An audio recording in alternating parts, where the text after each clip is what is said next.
Okay, college athletes, they're one step closer to being able to cash in on their fame. The NCAA Board of Governors voted today to allow students to profit from the use of their name, their image, and their likeness. King 5's Headland has more on the impacts here in Washington State.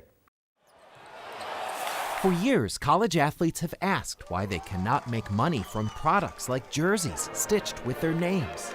The NCAA Board of Governors started clearing the way for that to happen Tuesday with a unanimous vote loosening the rules on student athletes seeking outside deals. Picked up odd jobs here and there as I could, got hired by the school for night jobs. I went and cleaned the offices and scrubbed some toilets and wiped down some desks. Dalton Thacker played Division II basketball for Simpson University in California. He researched athlete compensation as a law student at Seattle U. Is this an issue the NCAA has to confront now? They were able to put it off for years, but now they have to do something about it?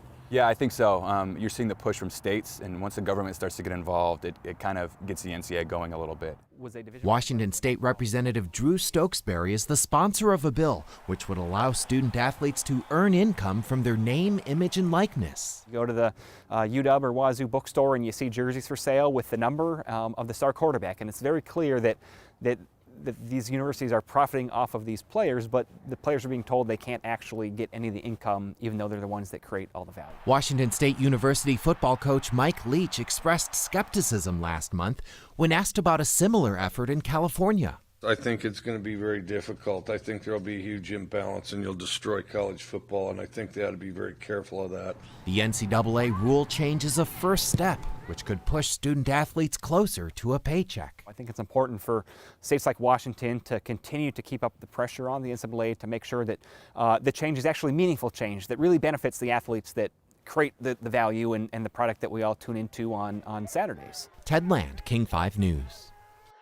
So here's a look at the guidelines that the NCAA wants players and schools to follow. It's a bit complicated. So each division, 1, 2, and 3, will decide its own rules by January of 2021. The NCAA will require that athletes are not employed by universities. There's no money given for athletic performance or participation on the field. Also, rules facilitate fair and balanced competition, and there's no distinction between college and pro opportunities.